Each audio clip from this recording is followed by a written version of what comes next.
آج جو مجھے موضوع دیا گیا ہے اس کے لیے میں نے سورہ اعراف کی آیت نمبر 157 کا آخری ٹکڑا جو ہے وہ آپ کو سنایا ہے۔ اس کا ایک پس منظر ہے وہ جان لیجیے۔ آپ کو معلوم ہے کہ جب حضرت موسیٰ بنی اسرائیل کو لے کر مصر سے نکلے ہیں، اس کے بعد مرحلہ آیا کہ اللہ تعالیٰ نے حضرت موسیٰ کو کوہ طور پر طلب فرمایا تورات عطا کرنے کے لیے۔ ان کی غیر حاضری میں ایک فتنہ کھڑا ہوا اور کچھ لوگوں نے ایک بچڑا بنا کر اس کی پرستش شروع کر دی بنی اسرائیل میں سے، سامری کا بنایا ہوا بچڑا۔ جب حضرت موسیٰ واپس آئے انہوں نے یہ دیکھا تو بہت غضبناک ہوئے، اور پھر اللہ تعالیٰ کے حکم سے فیصلہ ہوا کہ 12 قبیلوں میں سے جن لوگوں نے بھی یہ شرک کیا ہے ان کو انہی قبیلوں کے لوگ خود قتل کریں۔ کئی ہزار اسرائیلی قتل ہوئے۔ یہ بہت بڑا یوں سمجھیے کہ پرج ہوا ہے اس قوم کے اندر۔ اس کے بعد پھر مزید اللہ تعالیٰ کی خدمت میں استغفار کے لیے حضرت موسیٰ علیہ السلام اپنے 70 بڑے بڑے سردار جو تھے 12 قبیلوں کے ان کو لے کر حاضر ہوئے۔ وہاں انہوں نے استغفار کیا اور ایک دعا کی، پروردگار وَاكْتُبْ لَنَا حَسَنَةً فِي الدُّنْيَا وَالْآخِرَةِ، ہمارے لیے نیکی کا اندراج کر دے دنیا میں بھی آخرت میں بھی۔ جواب ملا اللہ تعالیٰ کی طرف سے، دیکھو عذاب تو میں جس کو چاہوں گا دوں گا، اور ویسے میری رحمت ہر شے کے ساتھ موجود ہے، ہر شے کا وجود میری رحمت سے ہے، لیکن ایک میری خاص رحمت ہے جو میں لکھ رکھوں گا ان لوگوں کے لیے جو میرے نبی امی آخری رسول ان پر ایمان لائیں گے صلی اللہ علیہ وسلم۔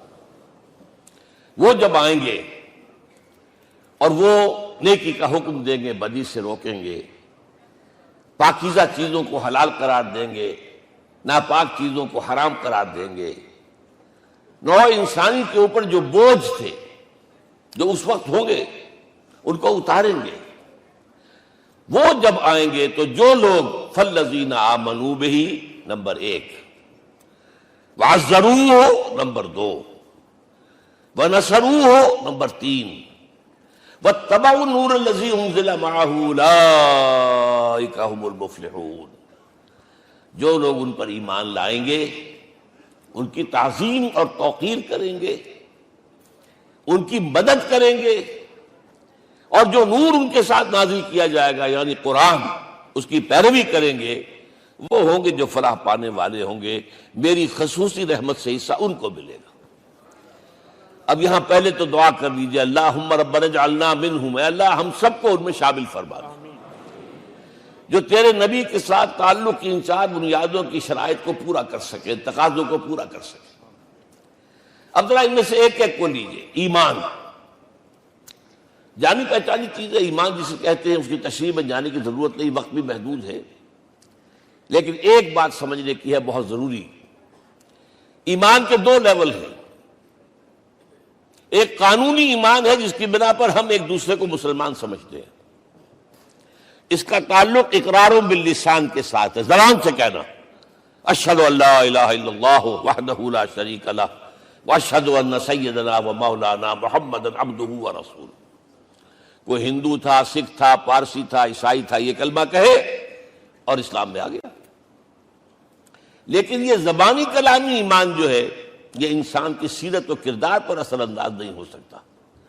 یہی وجہ ہے آج ہم دیکھ رہے ہیں مسلمان ہی جھوٹ بھی بول رہا ہے، مسلمان ہی بے ایمانی بھی کر رہا ہے، مسلمان ہی خیانت بھی کر رہا ہے، مسلمانوں کے لیڈر بلینز کی خیانت کر رہے ہیں۔ یہ کون ہے؟ سب مسلمان ہیں۔ وہ اس کی وجہ کیا ہے کہ ہم صرف قانونی مسلمان ہیں اور ہمارا ایمان قانونی ایمان ہے۔ اس کے لیے اسلام کا لفظ قرآن میں آیا ہے سورہ حجرات میں، قالت الاعراب آمنا قل لم تؤمنوا ولکن قولوا اسلمنا۔ اے نبی یہ بدو کہہ رہے ہیں ہم ایمان لے آئے، ان سے فرما دیجئے تم ہرگز ایمان نہیں لائے ہو، یوں کہو کہ ہم مسلمان ہو گئے ہیں۔ ولما يدخل الايمان في قلوبكم، ابھی تک ایمان تمہارے دلوں میں داخل نہیں ہوا۔ بہرحال اللہ کا شکر ہے اس نے ہمیں مسلمانوں میں پیدا کر دیا، ورنہ ہم میں سے کتنے ہوتے اگر کہیں اور پیدا ہو گئے ہوتے تو نعمت اسلام سے بھی ہم بہرہ ور ہو سکتے، کیا کہہ سکتے۔ اصل ایمان ہے جب وہ دل میں داخل ہو جائے، یقین بن جائے۔ اسی لیے بچپن میں یاد کیا ہوگا ایمان مجمل، آمنت باللہ کما ہوا باسمائہ و صفاتہ وقبلت جمیع احکامہ اقرار باللسان و تصدیق بالقلب۔ جب تصدیق بالقلب ہوگی تو اب اس کے تقاضے جو ہیں عملی پیدا ہوں گے۔ ان تقاضوں میں سے ایک میں 2 حدیثوں کے حوالے سے آپ کے سامنے رکھ رہا ہوں۔ پہلی حدیث حضرت عبداللہ بن عمرو بن العاص رضی اللہ تعالی عنہما سے مروی ہے، لا یؤمن احدکم حتی یکون ہواہ طبعا لما جئت بہ۔ دیکھو تم میں سے کوئی شخص مومن نہیں ہو سکتا جب تک کہ اس کی خواہش نفس تابع نہ ہو جائے اس شریعت کے، اس قانون کے، اس ہدایت کے جو میں لے کر آیا ہوں۔ اگر عملاً تابع نہیں ہوئے تو حقیقتاً مومن نہیں ہو۔ دل میں جھانکو، Do I really believe that Muhammad is the Prophet of Allah? Do I really believe that Quran is the word of God? کبھی جھانکیے گا اندر، جواب ملے گا صحیح آپ کو۔ کیا کنوکشن ہے؟ کنوکشن ہو اور پھر حضور کی پیروی نہ ہو، حضور کے احکام کی پابندی نہ ہو، اللہ کے قوانین کی پابندی نہ ہو، کیسے ممکن ہے؟ حضور تو فرماتے ہیں صلی اللہ علیہ وسلم، ایک ایسی بد اخلاقی اور کج خلقی پر صرف اسے کوئی گناہ کبیرہ بھی نہیں کہیں گے۔ فرمایا ایک مرتبہ واللہ لا یؤمن، واللہ لا یؤمن، واللہ لا یؤمن، خدا کی قسم فلاں شخص مومن نہیں ہے، خدا کی قسم فلاں شخص مومن نہیں ہے، خدا کی قسم فلاں شخص مومن نہیں۔ صحابہ کانپ گئے، کون بدبخت ہے جس کے بارے میں فرمایا جا رہا؟ پوچھا گیا من یا رسول اللہ؟ جواب سنیے اور اپنے غریبانوں میں جھانکیے۔ وہ شخص الذی لا یامن جارہ بوائقہ، وہ شخص جس کی شرارتوں کی وجہ سے اس کا پڑوسی چین میں نہیں ہے، امن میں نہیں ہے، وہ مومن نہیں ہے، خدا کی قسم نہیں ہے، خدا کی قسم نہیں ہے۔ کیسے علیحدہ کر لیں گے اس ایمان کو اعمال سے اور ایمان کو اخلاق سے؟ آگے چلیے، وہ جو حدیث حضرت ابو ہریرہ سے، اور یہ متفق علیہ، صرف بخاری کی نہیں ہے، بخاری جمع مسلم۔ لا یؤمن احدکم حتی اکون احب الیہ من والدہ وولدہ والناس اجمعین۔ تم میں سے کوئی شخص مومن نہیں ہو سکتا جب تک کہ میں اسے محبوب تر نہ ہو جاؤں، اپنے باپ سے بھی، اپنے بیٹے سے بھی، اور تمام انسانوں سے۔ جھانک لیجئے دل میں، صورتحال یہ ہے یا نہیں ہے؟ کیوں محبوب ہو جائیں؟ اس لیے کہ آپ کے ذریعے ہدایت ملی ہے، آپ کے ذریعے ہم اللہ سے جڑے ہیں، اور آپ کو معلوم ہے دنیا میں کوئی شے ہدایت نہیں، نعمت نہیں ہے جب تک کہ نعمت ہدایت نہ ہو۔ اگر صحت اچھی ہے، ہدایت نہیں ہے، تو بدماشیاں کریں گے، کیا کریں گے؟ آپ کو معلوم ہے صحت اچھی جو ہے کہ جا کے کھپے گی، اگر ہدایت نہیں ہے۔ اگر دولت ہے، ہدایت نہیں، کیا کریں؟ گلچھرے اڑائیں گے، عیاشیاں کریں گے، لوگوں پر اپنی دولت کا روب گانٹیں گے۔ اولاد ہے، ہدایت نہیں ہے، یہ اولاد سہان و روح بھی بن جائے گی کہیں آپ کے لیے۔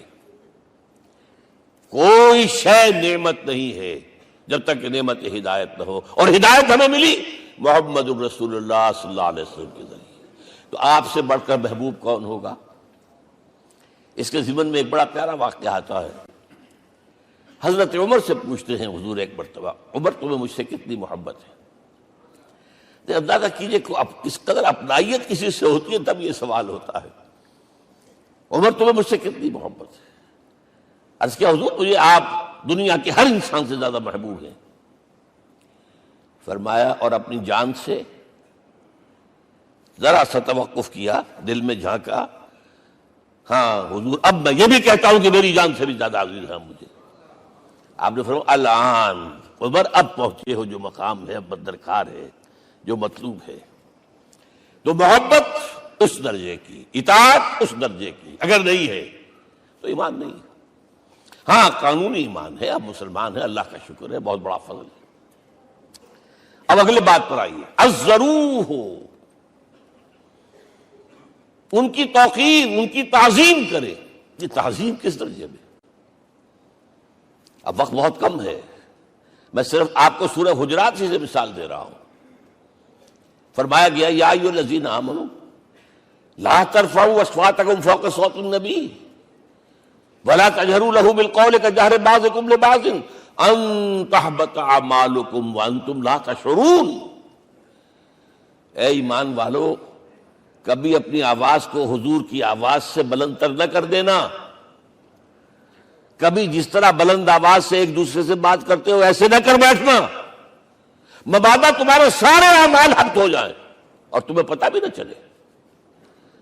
تم تو کہو گے میں نے کوئی گناہ کبیرہ تو نہیں کیا، میں نے کوئی ڈاکہ نہیں ڈالا، چوری نہیں کی، کوئی زنا نہیں کیا، کوئی شراب نہیں پی، لیکن یہ سوء ادب لا ترفعوا اصواتکم فوق صوت النبی ولا تجہروا لہ بالقول کجہر بعضکم لبعض ان تحبط اعمالکم وانتم لا تشعرون. یہاں ایک میں عملی بات بھی آپ کے سامنے رکھ دوں. صحابہ کے بارے میں تو بات سمجھ میں آ گئی کہ اپنی آوازیں پست رکھیں.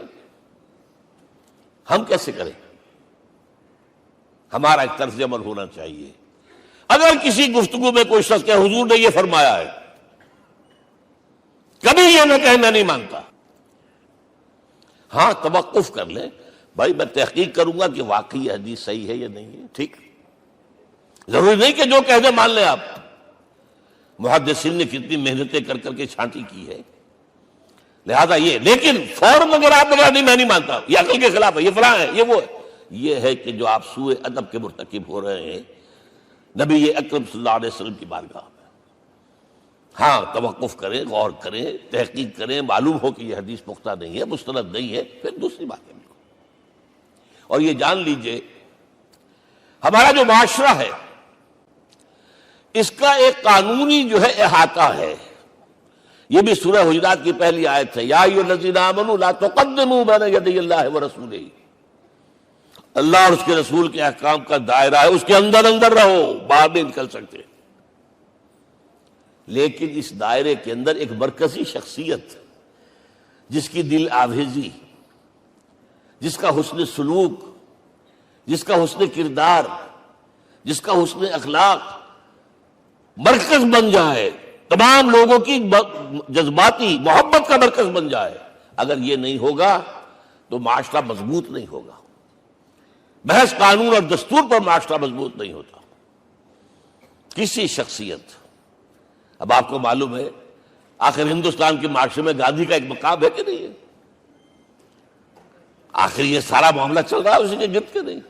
ماؤ زے تنگ کے معاملہ ہے کہ نہیں ہے؟ یہ سارا معاملہ دنیا میں عام لوگ کہہ دیتے، ریشنلسٹ لوگ، کہ ان چیزوں کی کیا ضرورت ہے؟ بھائی قانون دیکھنا چاہیے، دستور دیکھنا چاہیے، حکم دیکھنا. نہیں بھائی، جذباتی وابستگی کہ ایک ہستی تو ایسی ہو کہ جس کے کچھ کہنے پر فوراً زبانیں بند ہو جائیں.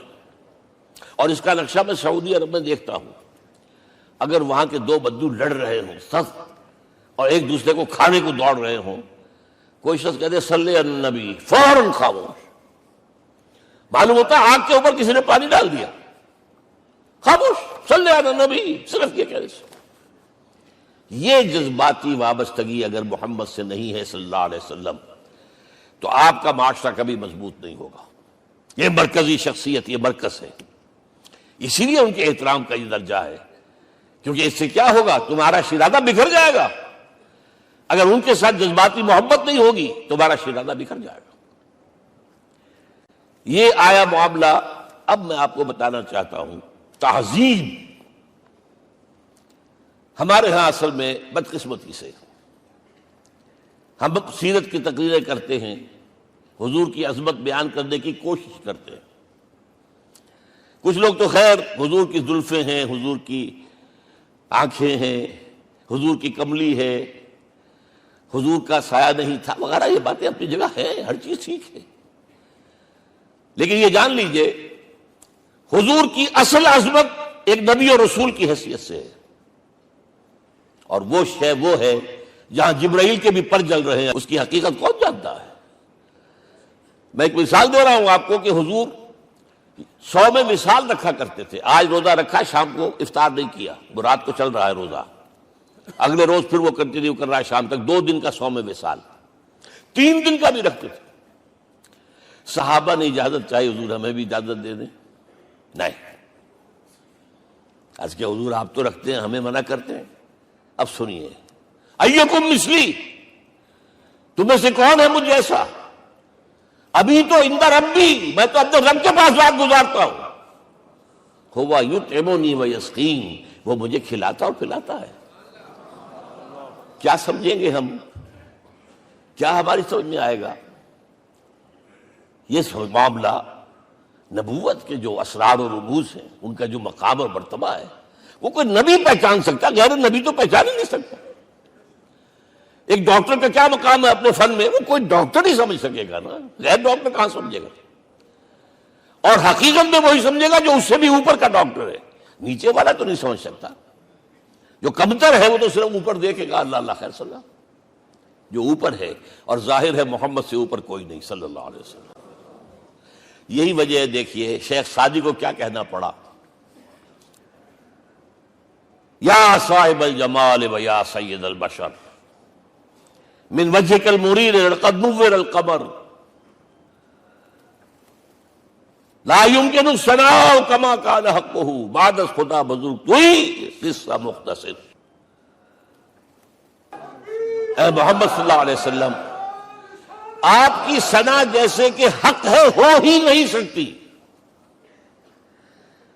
غالب اس سے بھی آگے گیا، میں بات ابھی آپ کو سناتا ہوں شعر اس کا۔ آپ کی ثنا کا حق ادا ہو ہی نہیں سکتا، بس ہم یہ جانتے ہیں اللہ کے بعد آپ کا مقام۔ غالب جو آگے گیا ہے کہتا ہے، غالب ثنائے خواجہ بیزداں گزاشتیم کہاں ذات پاک مرتبہ دان محمد است۔ اے غالب، ہم نے تو حضور کی ثنا تو اللہ کے حوالے کر دی ہے، اس لیے کہ وہی ذات پاک جانتا ہے مرتبہ محمد کا کیا ہے صلی اللہ علیہ وسلم۔ ہم بیان کرنے کی کوشش کریں گے تو توہین کر بیٹھیں گے۔ ایک لطیفہ ہے، ایک بیچارہ کوئی دیہاتی کہیں پھنسا ہوا تھا کسی جگہ، تھکا ہوا چل رہا تھا، ڈپٹی کمشنر صاحب جا رہے تھے، کار میں بٹھا لیا۔ اب اس نے کہا، پتر تینوں اللہ پٹواری کرے۔ اب اس غریب کے جو ہے اس کے ذہن میں تو پٹواری سے اوپر تو کچھ ہے ہی نہیں، اس کے قلم سے جو ہے ادھر کا انتقال ادھر ہو گیا، ادھر کی ادھر چلی گئی۔ تو ڈی سی کو وہ تعریف کر رہا ہے، اپنے سمجھ کے مطابق پٹواری کرے، تو ہم کہیں پٹواری والا معاملہ نہ کریں۔ ہاں، ایک پہلو ایسا ہے جس کے حوالے سے حضور کی عظمت ہماری سمجھ میں آئے گی۔ حضور ایک انسان کی حیثیت سے کیا تھے، ایک باپ کی حیثیت سے آپ کا کیا طرز عمل تھا۔ ذرا یاد کیجئے، جگر گوشہ رسول حضرت فاطمہ بطول رضی اللہ تعالیٰ عنہ وہ حاضر ہوتی ہے، ابا جان دیکھیے چکی پیس پیس کر یہ گھٹے پڑ گئے میرے ہاتھ میں، یہ کنویں سے پانی لاتی ہوں، مشکیزیں کہ یہاں پر بندیاں پڑ گئی۔ حضور اب تو عام لوگوں پر بھی آسانیاں ہیں، لوگوں کے ہاں غلام آ گئے ہیں، کنیزیں آ گئی ہیں، مال و دولت آ گئی ہے، مجھے بھی کوئی غلام کنیز عطا ہو جائے۔ اور آپ کو معلوم ہے یہ لخت جگر نور چشم محمد کی سب سے پیاری بیٹی صلی اللہ علیہ وسلم، کوئی شک نہیں اس میں، فاطمہ، کیا بیتی ہوگی حضور کے قلب پر۔ لیکن فرمایا، کیا بیٹی، یہ دنیا کی چیزیں ہمارے لیے نہیں ہیں، میں تمہیں اس سے بہتر شے دیتا ہوں۔ تسبیح فاطمہ ہر نماز کے بعد 33 مرتبہ سبحان اللہ، 33 مرتبہ الحمدللہ، 33 مرتبہ اللہ اکبر کہہ لیا کرو۔ لیکن سوچ لیجئے دل پر کیا گزری ہوگی صلی اللہ علیہ وسلم۔ حضرت عائشہ سے پوچھئے، حضرت خدیجہ سے پوچھئے، حضور کیسے شوہر تھے؟ آپ سے زیادہ خواتین کے حق میں نرم، گھر کے کام کا جھاڑو دے رہے ہیں، کپڑے جو ہے بوسیدہ انہیں سی رہے، گھر میں بیٹھے ہوئے یہ کام کرتے تھے۔ بہرحال ایک بات میں آپ سے عرض کروں، آپ انسان کی جس حیثیت کا بھی ذہن میں تصور کریں گے وہ ساری حیثیتیں محمد میں موجود ہیں صلی اللہ علیہ وسلم۔ محمد حاکم کی حیثیت سے بھی ہیں، محمد سب سالار کی حیثیت سے بھی ہیں، محمد قاضی القضات بھی ہیں، محمد ہیڈ آف دی اسٹیٹ بھی ہیں، محمد بیویوں والے بھی ہیں، اولاد والے بھی ہیں، محمد 5 وقتہ امام بھی ہیں، جمعے کے خطیب بھی ہیں، مدرس قرآن بھی ہیں، مربی بھی ہیں، مزکی بھی ہیں، اور ہر میدان میں بلند ترین مقام۔ کوئی ایسی جامع شخصیت ملے گی؟ ہمارے ہاں تو حال یہ ہے کہ جو خطیب صاحب ہوتے ہیں وہ 5 وقتہ نماز کیسے پڑھا سکتے ہیں؟ ان کا تو اونچا مقام ہے۔ 5 وقتہ نماز کے لیے تو علیحدہ چاہیے امام آپ کو، اور وہاں بھی ایک امام سینئر ہوگا، وہ عشاء مغرب اور فجر پڑھائے گا، ایک جونیئر ہوگا بیچارہ، وہ جو خاموش نماز ہے وہ پڑھائے گا۔ 5 وقتہ نماز پڑھا رہے ہیں محمد صلی اللہ علیہ وسلم، اور خطیب بھی وہی ہے، مربی بھی وہی ہے، مزکی بھی وہی ہے۔ ہمارے ہاں جو لوگ تزکیہ نفس کے میدان میں ہیں وہ پھر جماعت کبھی نہیں کراتے، کبھی نہیں دیکھا ہوگا آپ نے کسی صاحب کو کراتے ہوئے۔ یہ جامعیت جو ہے، جامعیت کبریٰ۔ میں صرف ایک بات کہا کرتا ہوں، ایک اعتبار سے حضور کا اسوہ نامکمل ہے۔ آپ مجھے سوء ادب کا مرتکب نہ قرار دے دیں، اسوہ کیا ہے؟ عورت کے لیے اس کی اپنی نسوانی زندگی کے لیے اسوہ آپ میں نہیں ہے۔ آخر نصف انسانیت ہے، اسے بھی اسوہ چاہیے۔ یہ ہے جس کی وجہ سے حضور نے شادیاں کی ہیں زیادہ۔ خواتین کے لیے اسوہ حضور کے ازواج مطہرات ہیں، اور ان میں سب سے بڑھ کر جو بالکل یوں سمجھیے کہ آغاز کے اندر نوجوانی میں آ گئی ہیں حضور کی خدمت میں، نہایت ذہین و فتین، انہوں نے پھر عورت کی زندگی کے لیے حضور کا جو طرز عمل تھا وہ انہوں نے بیان کیا نا۔ اس لیے سورہ احزاب کے اندر اس کا تذکرہ ہے، جہاں یہ آتا ہے لقد کان لکم فی رسول اللہ اسوۃ حسنہ، وہیں پر یا نساء النبی لستن کاحد من النساء، اے نبی کی بیویوں تم عام عورتوں کے مانند نہیں ہو، تمہیں تو اسوہ بننا ہے امت کے لیے۔ اب اس سے اگلا قدم میں بڑھا رہا ہوں آگے، اور اس کے ساتھ جڑ جائے گی تیسری بات۔ تیسری بات کیا ہے؟ وَنَصَرُوهُ، اس کی مدد کریں صلی اللہ علیہ وسلم۔ پہلی بات تو یہ نوٹ کیجئے، حضور انتہائی غیور انسان تھے، انتہائی غیور۔ یہ کہا جاتا ہے کہ اگر حضور گھوڑے اس میں سوار ہوتے تھے اونٹ پر، اور آپ کا کوڑا نیچے گر گیا، تو آپ یہ کسی سے نہیں کہتے تھے کہ ذرا یہ میرا کوڑا مجھے پکڑا دینا، یہ بھی گوارا نہیں تھا۔ آپ اونٹ بٹھا کر نیچے اتر کر اپنا کوڑا خود اٹھاتے تھے۔ کسی سے اپنے ذاتی کام کے لیے کوئی مدد مانگنا امکان ہی نہیں۔ بلکہ ایک واقعہ تو وہ ہے جب بھی میں تذکرہ کرتا ہوں میری آنکھوں میں آنسو آ جاتے ہیں۔ یہ ہجرت کے وقت کا واقعہ ہے۔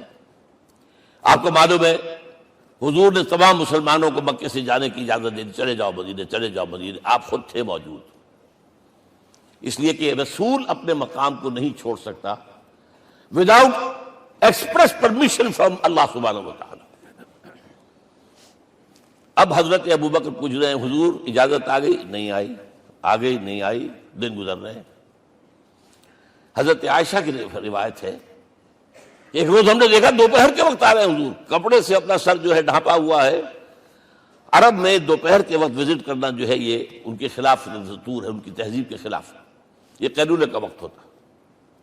تو حیران ہوئے، آتے ہی فرمایا ابوبکر ہجرت کی اجازت ہو گئی۔ اب انتہائی خوشی سے اور بڑی امید میں کہ بڑی شاباش ملے گی، حضرت ابوبکر فرماتے ہیں، عرض کرتے ہیں حضور میں نے 2 اونٹیاں تیار کر رکھی ہیں، خوب کھلا پلا کے انہیں فرما کیا ہوا ہے، یہ ہجرت میں ہمارے کام آئے گی۔ حضور تھوڑا سا توقع فرماتے ہیں، پھر کہتے ہیں اچھا ٹھیک ہے، ایک میں استعمال کروں گا لیکن میں اس کی قیمت ادا کروں گا۔ حضرت ابوبکر رو پڑے، حضور مجھ سے یہ مغایرت، سائے کے تناب کے ساتھ رہنے والا، اس سے یہ مغایرت، ذرا سے اشارے پر اپنی کم سن بیٹی پیش کر دی نکاح کے اندر، اس سے یہ مغایرت، رو پڑے۔ لیکن حضور کی اپنی غیرت تھی، میں قیمت دوں گا۔ اب بتائیے مدد کا کے لیے درکار تھی؟ مدد تھی ان کے مشن کے لیے۔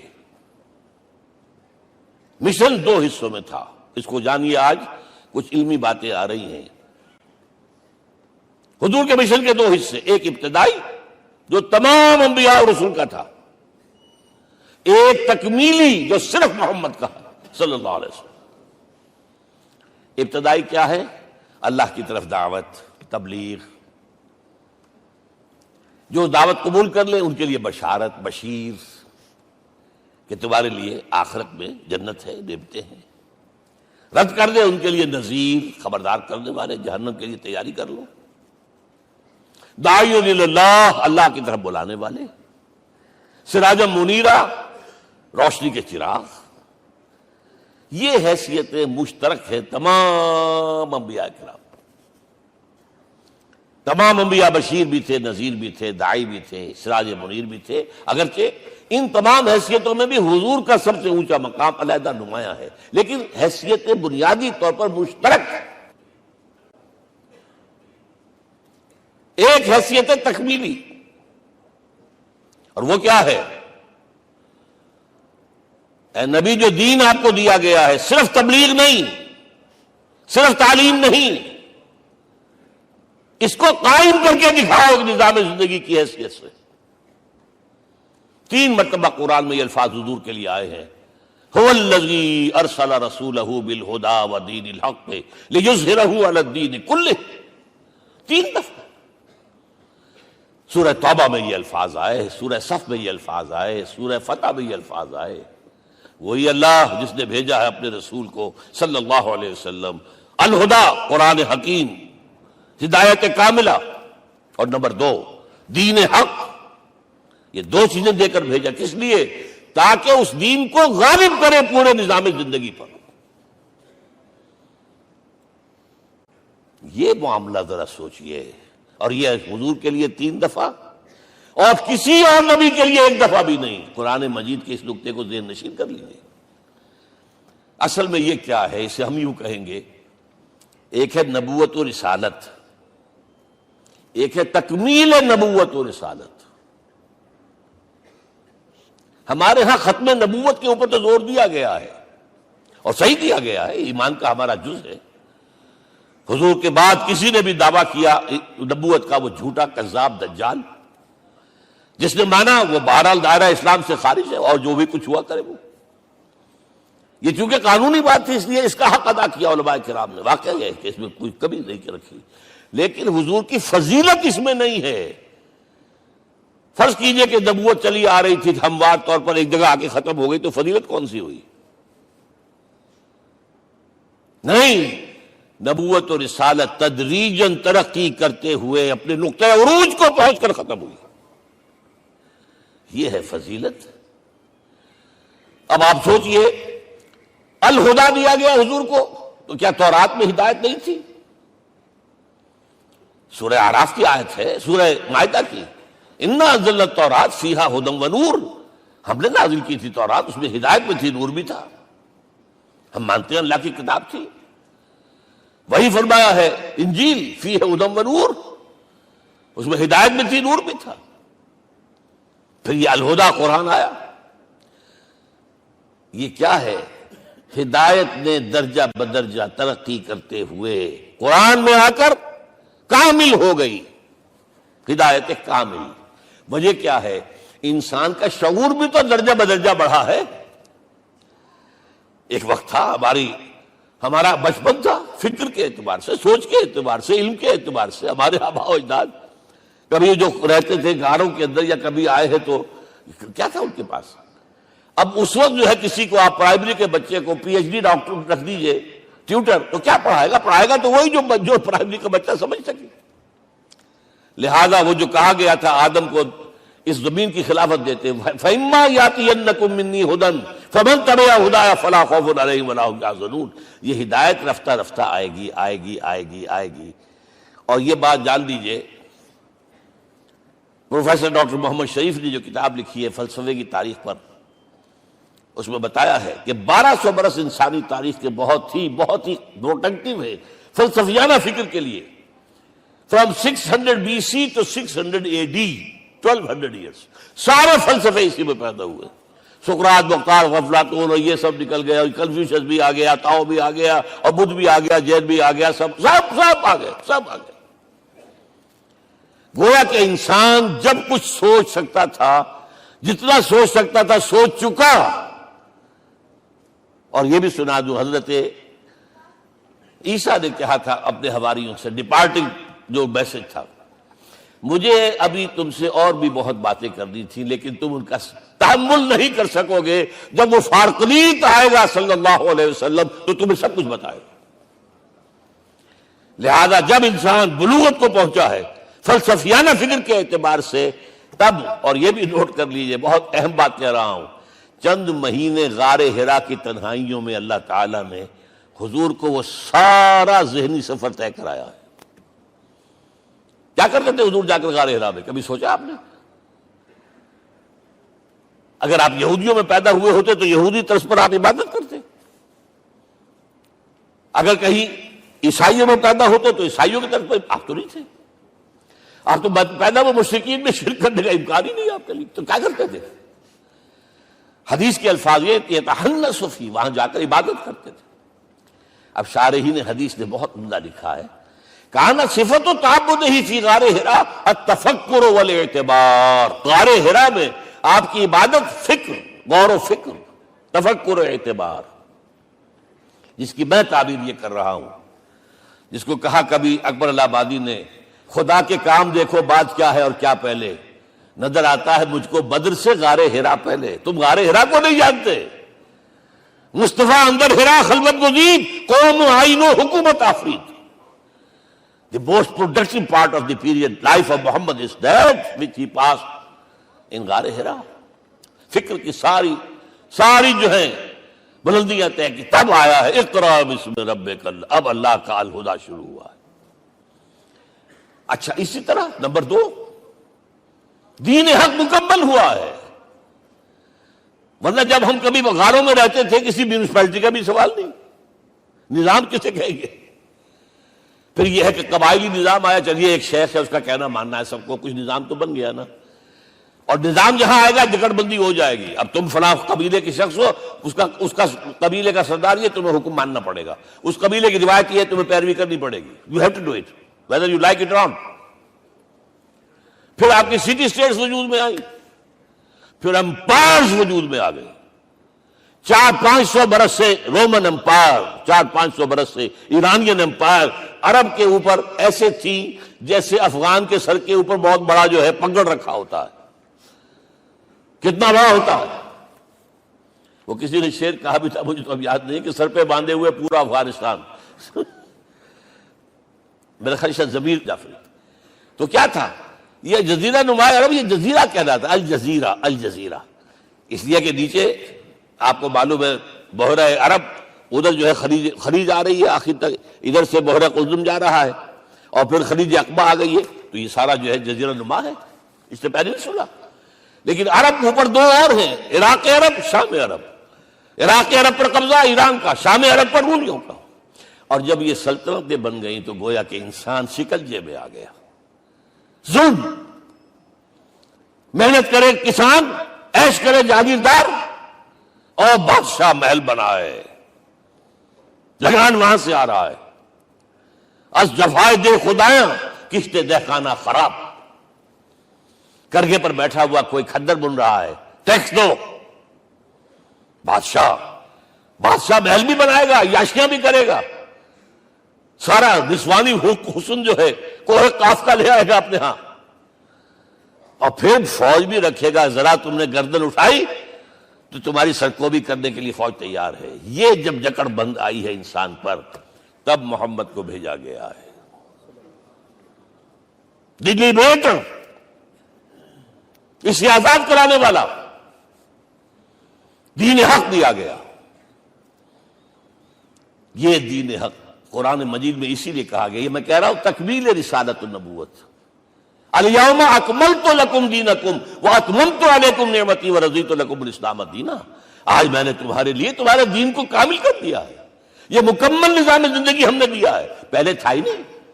لہذا کسی اور نبی سے یہ نہیں کہا گیا کہ اس کو غالب کرو، میں نے آپ کو بتا دیا کہیں نہیں ہے، نہ نوح، نہ ہود، نہ صالح، نہ ابراہیم، نہ موسیٰ، نہ عیسیٰ، کوئی بھی نہیں۔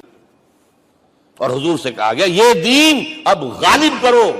اگر صرف تم کتاب میں لکھ کر دے جاؤ اور اس کے مثال پیش نہ کر سکو، دنیا کہے گی بہت اچھی شاعری ہے، آج بھی آپ کو معلوم ہے دی ریپبلک کتاب زندہ ہے، لیکن آج تک ایک دن کے لیے بھی وہ نظام کہیں قائم ہوا ہے؟ ہم یہی کہیں گے کہ ٹھیک ہے، یہ جو ہے ایک خواب ہے، اللہ اللہ فرض، اس کے سوا کیا یوٹوپیا ہے؟ اس نظام کو قائم کر کے دکھاؤ۔ اب آپ اس کو اینالائز کر لیجئے، اچھی طرح سمجھ لیجئے۔ It was the revolutionary role which was assigned to محمد صلی اللہ علیہ وسلم۔ نظام کو بدلنا، اسی کا نام تو انقلاب ہے۔ انقلاب کسے کہتے ہیں؟ دنیا میں دو نظام ایک جگہ نہیں ہو سکتے، مذہب 100 بھی ہو سکتے ایک جگہ۔ مذہب لمیٹڈ ہے، آپ کی ذاتی زندگی، آپ کے کچھ عقائد ہیں، کچھ عبادات ہیں، کچھ رسومات ہیں، کچھ سوشل رائٹس ہیں، یہ ہے بس۔ تو یہ تو 100 بھی they can coexist۔ امریکہ میں کتنے ہیں؟ مسلمان گئے مسجدیں بنا لی ہیں، ہندو گئے ہیں مندر بنا لیے ہیں، سکھ گئے ہیں ان کے گردوارے بنے ہوئے ہیں، سلوتے یعنی یہودیوں کے عیسائیوں سے تو بے شمار ہے ہی ہے، لیکن ہے ہمہ مذہب۔ لیکن دین تو دو نہیں ہو سکتے، یا ڈیموکریسی ہوگی یا بادشاہت ہوگی، ایک تو دو تو نہیں ہو سکتے۔ یا کیپٹلزم ہوگا یا سوشلزم ہوگا، دو تو نہیں ہو سکتے۔ یا تھیوکریسی ہوگی یا ڈیموکریسی ہوگی، دو نہیں ہو سکتے۔ اور یہ بھی آپ کو معلوم ہے دنیا میں کہیں ویکوم نہیں ہے نظام کے اعتبار سے، کبھی نہیں رہا ہے، ہر ایک نظام موجود ہے۔ آپ کوئی دوسرا نظام لانا چاہتے ہیں، پہلے اس کو جڑ سے اکھیڑنا پڑے گا۔ گفت رومی ہر بنائے کوہنا کا آباداں کلند، تو نہ دانی اولاں تعمیر راں ویراں کلند۔ رومی نے کہا ہے کہ دیکھو، اگر کوئی نئی تعمیر تمہیں کرنی ہو تو تم جانتے نہیں ہو پہلے پرانی تعمیر کو گرانا پڑتا ہے۔ پہلے آپ نظام جڑ سے کھینچ کر پھینکیں گے باہر، تب نظام لائیں گے نا۔ اور یہ ظاہر بات ہے جو نظام بھی ہے اس کے ساتھ ویسٹڈ انٹرسٹ ہے، اس کے ساتھ پریولیجڈ کلاسز ہیں۔ دے وانٹ اسٹیٹس کو، وہ کوئی تبدیلی نہیں ماننے کو تیار، کیونکہ اسی نظام کی شاخوں پر تو ان کے گھونسلے بنے ہوئے، وہیں سے تو مفادات ان کے وابستہ ہے۔ لہذا نظام جو ہے بدلنے کے لیے جانیں دینی پڑتی ہیں، خون بہانا پڑتا ہے، جان جوکھوں کا کام کرنا پڑتا ہے، اس کے بغیر نظام نہیں بدلتا۔ اور محمد کا رول صلی اللہ علیہ وسلم، یہ ہے وہ عظمت محمد کی جو انسان نے پہچانی ہے۔ میں 3 گواہیاں آپ کے سامنے پیش کر رہا ہوں، 1 from the east, 2 from the west, 3 کئی ملوے ہے۔ یہی لاہور 1920، یہاں ایک بریڈلا ہال ہوتا تھا، اس بریڈلا ہال میں ایم این رائے کی ایک تقریر۔ And who was M N Roy? Personal friend of Lenin, member of the Communist International. He knew what revolution is۔ اور اس نے ہسٹوریکل رول آف اسلام تقریر کی لاہور کے اندر 1920 میں، اور اس نے کہا تاریخ انسانی کا عظیم ترین انقلاب وہ تھا جو محمد نے برپا کیا صلی اللہ علیہ وسلم۔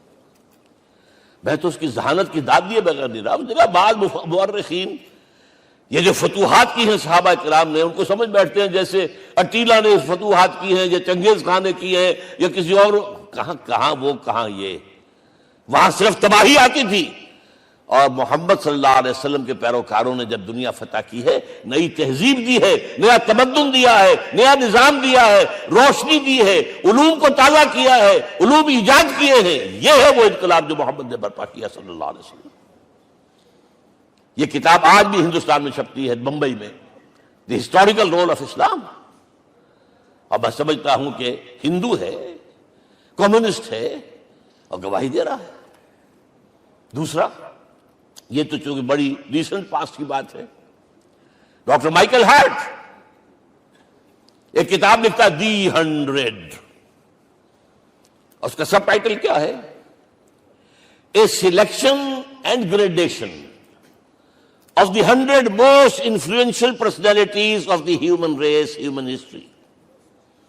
پوری انسانی نسل میں سے ان لوگوں کو چن لو جنہوں نے اس کی تاریخ کے دھارے کے رخ کو موڑا ہو۔ ادھر جا رہا تھا ادھر کر دیا، ادھر جا رہا تھا ادھر کر دیا۔ جن لوگوں نے بھی تاریخ کا دھارا موڑا، پہلے سلیکٹ کر لو، سلیکشن۔ 100 آدمی کا ہم آ گئے، اب گریڈیشن ان میں سب سے زیادہ کس نے کیا؟ اور ٹاپ پر لایا محمد کو صلی اللہ علیہ وسلم. یہ کتاب تو اویلیبل ہے، پڑھیے. اور چونکہ عیسائی ہے اور حضرت عیسیٰ کو نمبر 3 پر لے گیا، غور کیجئے. نمبر 2 پر لایا نیوٹن کو، بابائے طبیعیات. اور پھر کہتا ہے naturally I owe an explanation. میں عیسائی ہوتے ہوئے I am placing Muhammad at one at top. How? This is because, یہ لفظ یاد کیجئے، this is because he is the only person supremely successful in both the religious and secular fields. ذہانت، وہ زندگی جو آج تقسیم کر دی گئی ہے، یہ مذہبی زندگی ہے، یہ سیکولر ہے، یہ ریاست ہے، قانون ہے، یہ ہے، اور اس کو علیحدہ رکھو بھائی، مذہب کو علیحدہ رکھو. وہ کہتے ہیں کہ یا تو مجھے ملتا ہے کہ وہ آدمی جو ادھر اونچا ہے تو دوسری طرف نیچا ہے، کچھ بھی نہیں. ادھر اونچا ہے تو ادھر کچھ نہیں. روحانیت میں، دین میں، اخلاق میں عیسیٰ سے اوپر کون جائے گا؟ لیکن حکومت میں، ریاست میں کوئی قدم ہی نہیں رکھا، زیرو. مذہب کتنا بڑا پیدا کر دیا گوتم بدھ نے، لیکن ریاست، حکومت زیرو. اور بڑے سے بڑے جو ہے شہنشاہ اور بڑے سے بڑے کانکرس کوئی چلا آیا ہے. آپ سوچئے جو گریک آ رہا ہے، جو سکندر اعظم کہاں سے چل کر مقدونیہ سے کہاں پہنچ گیا؟ بیاس تک. اٹیلا کہاں سے پہنچ گیا؟ مشرق سے مغرب تک. لیکن مذہب و اخلاق کے اندر زیرو نہیں بلکہ مائنس ویلیو لانی پڑے گی. ایک ہی انسان ہے. آپ کم سے کم give credit to his honesty. ایک ہی انسان، دو ہے ہی نہیں. He is the only person supremely successful in both the religious and the secular fields. اب آئیے تیسری میں گواہی دے رہا ہوں ایک ایسے شخص کی جو ویسے شاتم رسول ہے. گالیاں دی ہیں اس نے، بدترین گالیاں دی، رقیق حملے کیے، جیسے رشدی نے کیے ہیں، ایسے تسلیمہ نسرین نے کیے ہیں، سب اس طرح کے کیے ہیں. وہ ایچ جی ویلز ہے، فکشن سٹوری رائٹر، ہسٹورین بھی ہے. 2 کتابیں ہیں اس کی تاریخ پر، تاریخ انسانی عالم، short history of the world and concise history of the world. جو رقیق حملے کیے ہیں میں اس کا ذکر نہیں اس لیے کر دیا کہ معلوم ہے وہ دشمن ہے، دوست نہیں ہے. اگر کسی کا دوست ہوگا تو تعریف کرے گا. وہ دشمن ہے، میں اسٹیبلش کرنا چاہتا ہوں. ہی از انیمی. اور عربی زبان کا ایک مقولہ یہ ہے کہ الفضل ما شہدت بہ الاعداء. فضیلت تو وہ ہوتی ہے جس کی ایک گواہی دشمن دے. جب وہ آیا ہے concise history of the world میں، چیپٹر آخری حضور کا، جو حضور کے چیپٹر میں جو آخری بات خطبہ حجۃ الوداع کو کوٹ کیا ہے، لا فضل لعربی علی عجمی ولا لعجمی علی عربی ولا لأحمر علی اسود ولا لأسود علی احمر الا بالتقوی. کسی عرب کو کسی عجمی پر کوئی فضیلت نہیں، کسی عجمی کو کسی عرب پر کوئی فضیلت نہیں، کسی گولے کو کسی کارے پر کوئی فضیلت نہیں، اور کسی کالے کو کسی گورے پر کوئی فضیلت نہیں. ہاں، تقوی کے ساتھ فضیلت. اب ذرا میرا ایک لفظ نوٹ کیجئے، کیا لکھتا ہے اس پر؟ Although the sermons of human freedom, fraternity and equality were said before also. And we find a lot of these sermons in Jesus of Nazareth. مسیح ناصری حضرت عیسیٰ علیہ السلام کے ہاں بھی واعظ تو ہمیں بہت ملتے ہیں. But it must be accepted that it was Muhammad sallallahu alayhi wa sallam who for the first time in history established a society based on these principles. انسانی حریت، اخوت، مساوات، اس کے واعظ کہنے تو بہت آسان ہے، تقریریں کرنی تو بہت آسان ہے، لیکن ان ویلیوز کو باقاعدہ اسٹیبلش کرنا ایک سوسائٹی میں ماننا پڑتا ہے. یہ اسے دینا پڑا ہے کریڈٹ جو بھی ہے.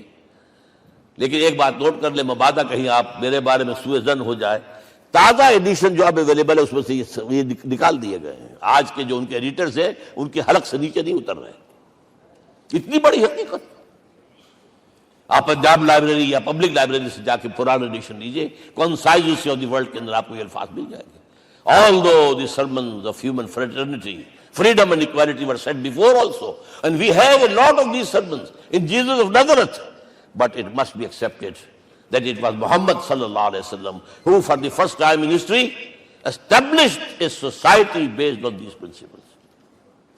اب یہ جو مشن میں نے آپ کے سامنے رکھا، ایک بنیادی مشن قرآن کی تبلیغ کرو، تبلیغ کرو، تبلیغ کرو، تبلیغ کرو. یا ایھا رسول بلغ ما انزل الیک من ربک وان لم تفعل فما بلغت رسالتہ. نمبر 2، جو دین حق دیا اسے غالب کرو، قائم کرو، نافذ کرو، اس کی مثال پیش کرو دنیا کے سامنے. ان دونوں میں مدد درکار تھی محمد الرسول اللہ کو. جیسے حضرت مسیح نے کہا تھا، وَإِذْ قَالَ عِيسَىٰ ابْنُ مَرْيَمَ لِلْحَوَارِيِّينَ مَنْ أَنصَارِي إِلَى اللَّهِ، کون ہے میرا مددگار اللہ کی راہ میں. جیسے کہ اللہ فرماتے سورہ حدید میں، بڑی پیاری آیت ہے، بڑی ریولوشنری آیت ہے، بلکہ میں لفظ استعمال، بڑی ننگی انقلابی آیت ہے قرآن مجید کی. اتنا صاف اللہ تعالیٰ ہی سچ بول سکتا ہے، کوئی اور تو ضرور کہیں نہ کہیں اس کے اوپر کوئی کپڑا ڈال کے بات کرے گا.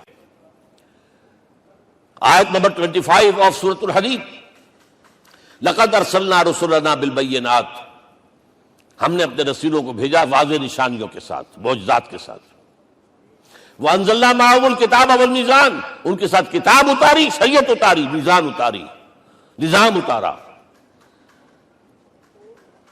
لِيَقُومَ النَّاسُ بِالْقِسْطِ، تاکہ لوگ عدل پر قائم ہوں. اس لیے کتاب کیوں بھیجی، رسول کیوں بھیجے، نبی کیوں بھیجے، وحی کیوں بھیجی؟ تاکہ لوگ عدل پر قائم ہوں. یہ اس سے بڑی آیت کوئی ہوگی؟ عدل اجتماعی، سوشل جسٹس. اب اگلا ٹکڑا پڑھیے، وَأَنزَلْنَا الْحَدِيدَ، ہم نے لوہا بھی اتارا ہے، فِيهِ بَأْسٌ شَدِيدٌ، اس سے اسلحہ بنتا ہے، جنگی قوت ہے. وَلِيَعْلَمَ اللَّهُ مَن يَنصُرُهُ وَرُسُلَهُ بِالْغَيْبِ، اور اللہ دیکھ لینا چاہتا ہے کون ہے اس کے وفادار بندے جو لوہے کی طاقت کو ہاتھ میں لے کر اللہ اور اس کے رسول کی مدد کرتے ہیں. دین اللہ کا، اسے قائم کرنا اللہ کی مدد ہے، اسے قائم کرنا محمد کا فرض ہے، اس کے جد و جہد کرنا محمد کی مدد ہے صلی اللہ علیہ وسلم. یہ تھی نصرت. اور یہ نصرت آپ کو معلوم ہے حضور کی زندگی میں صحابہ نے کرام نے کی ہے کہ نہیں کی؟ جو شخص ایمان لایا فوراً داعی بن گیا، فوراً. ابو بکر ایمان لائے، اور 6 جو ہے عشرہ مبشرہ میں سے چوٹی کے صحابہ، وہ ان کی دعوت پر ایمان لائے. سعد ابن ابی وقاص، طلحہ، زبیر، عثمان، سعید ابن زید، یہ سب کون ہیں؟ حضرت ابو بکر کی دعوت. نوجوان ہیں، مصعب بن عمیر کو گھر سے نکال دیا چچا نے، اور بڑا نہ کر کے نکالا ہے کم وقت نے، اس لیے کہ باپ مر گیا تھا، بہت دولت چھوڑ گیا تھا. ماں نے بڑے ناز و نام میں پالا تھا. کہتے 200 درہم کا جوڑا اس کا بن کر آتا تھا شام سے. جیسے کبھی ہم کہتے تھے کہ پنڈت نہرو کے کپڑے جو ہے پیرس سے سل کر آتے ہیں، اور جہاں سے گزر جاتا تھا مصعب، اتنا اس نے لگایا ہوتا تھا عطر کے پوری گلی جو ہے وہ خوشبو سے جو ہے بھر جاتی تھی. چچا نے بلایا، تم جو یہ گلچھرے کر رہے ہو اپنے باپ کی دولت پر نہ، اور تم اسے کہتے ہو کافر، نکل جاؤ گھر سے. کوئی چلنے لگے، یہ بات ہے، ٹین ایجر چلنے لگے. وہ سمجھا تھا کہ میرے یہ کہنے سے اس کے تو اس کو تارے نظر آ جائیں گے، یہ فوراً جو ہے توبہ کرے گا، پلٹ آئے گا. چلنے لگے تو اسے اور غصہ ہے، یہ کپڑے بھی اسی باپ کے ہیں، اتارو. وہی اتارے کپڑے، مادرزاد برہنہ ہو کر ماں کے پاس گئے. ماں نے آنکھوں پر ہاتھ رکھا، مصعب کیا ہوا ہے؟ فرمایا امی میں موحد ہو گیا ہوں. یہ ہے توحید. اور اب جا کر حضور کے دامن میں بیت ارقم میں اب ہمہ وقت کارکن ہے، قرآن اتر رہا ہے، پڑھ رہے ہیں، سمجھ رہے ہیں، قرآن اتر رہا ہے، یاد کر رہے ہیں، یاد کر رہے ہیں. اور اس کے بعد جب کہا تھا مدینے والوں نے بیت عقبہ اولیٰ پر کہ حضور ہمارے سے آپ کی ملاقات تو سال کے بعد ہی ہوگی، درمیان میں تو آپ کو معلوم ہے خونریزی ہے، کوئی قافلہ بچ کے نہیں آ سکتا، تو اب آپ ہمیں کوئی اپنا شاگرد دیجئے. مصعب بن عمیر کو حضور نے کہا جاؤ ان کے ساتھ. وہاں ان کا نام پڑ گیا المقری، پڑھانے والا، قرآن پڑھانے والا. 75 آدمی اگلے سال لے کر آ گیا ہے، اور اسی سے بیعت عقبہ ثانیہ ہوئی ہے، اور ہجرت کا راستہ کھل گیا. اور اس کو ایک دفعہ حضور نے دیکھا، مسجد کے دروازے کے سامنے سے گزر رہا تھا، مصعب پھٹا ہوا کمبل تھا جس میں لپیٹا ہوا تھا. حضور کی آنکھوں میں آنسو آ گئے. غزوہ احد میں شہید ہوا کس طرح؟ علم بردار تھا، ایک ہاتھ پر وار پڑا ہے، کٹ کے گر گیا، ایک ہاتھ سے تھاما، دوسرے پر بھی گر گیا، دونوں جو بچے ہوئے حصے تھے اس سے تھاما. پھر جب ختم ہو گئے اس کے بعد جو ہے جب دفن کر رہے تھے تو حضور کے سامنے پرابلم لایا گیا. مصعب کے جسم پر تو کوئی کپڑا ہی نہیں تھا سوائے ایک چادر کے، ایک دھوتی. اللہ اللہ خیر اللہ. اور شہید کا کفن ہوتا ہے اس کا اپنا لباس. حضور وہ اتنا چھوٹی ہے وہ چادر کہ پاؤں ڈھانپتے ہیں تو سر کھل جاتا ہے، سر ڈھانپتے ہیں تو پاؤں کھل جاتے ہیں. فرمایا سر کو ڈھانپ دو کپڑے سے اور پیروں پر گھاس ڈال دو. That was the last dress which Musab got.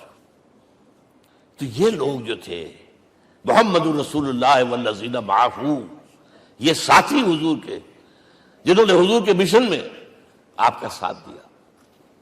اور ایک خاص مرحلے کا تو میں آپ کے سامنے ذکر ہی کر دوں، اس لیے کہ دین کی اقامت، دین کا غلبہ، اس میں تو جہاد اور قتال آئے گا لا محالہ. Nobody is going to allow you to change the system. اگر سسٹم بدلتا ہے تو اس کے ساتھ جو مفادات بدلتے ہیں وہ ختم ہو جاتے ہیں، جو پرولیجز ہیں وہ ختم ہو جاتے ہیں.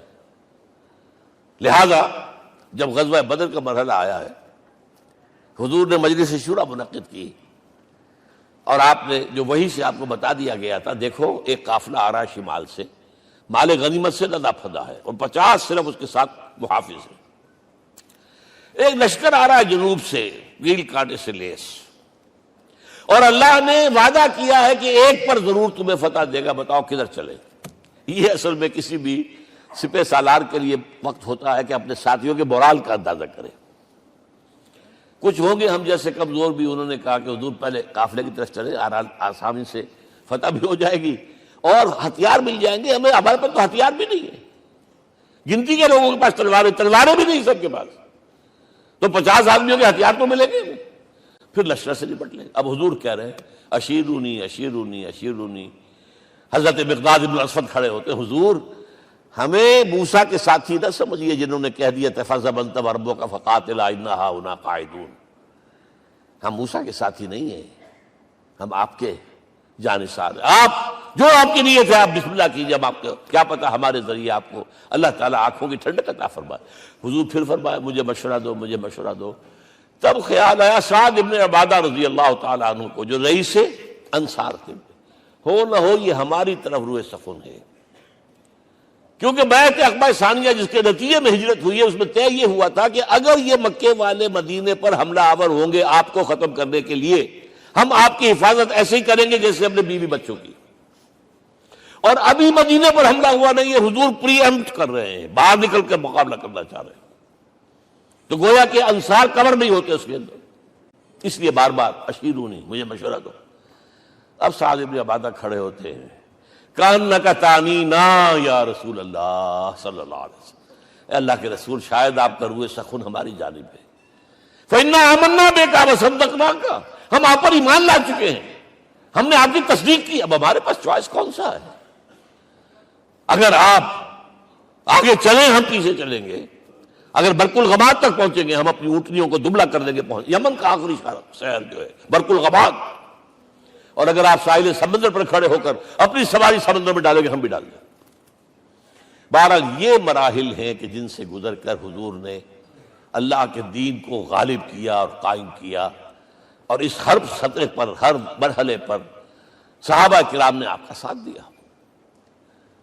جہاں آپ کا پسینہ گرا وہاں انہوں نے اپنی خون کی ندیاں بہا دی. محمد رسول اللہ والذین معہ اشداء علی الکفار رحماء بینہم. یہ ہے در حقیقت عظمت محمد صلی اللہ علیہ وسلم. آج کے دور میں سمجھ لیجئے اچھی طرح، یہ دور جس کا کہ فاتح ہے حضور، فاتح سے مطلب افتتاح کرنے والے، اس دور میں اجتماعی نظام کی اصل اہمیت ہے. اجتماعی نظام غلط ہے، ایکسپلائٹیٹو ہے. تقسیم دولت کا نظام غلط ہے. کیا ہوگا؟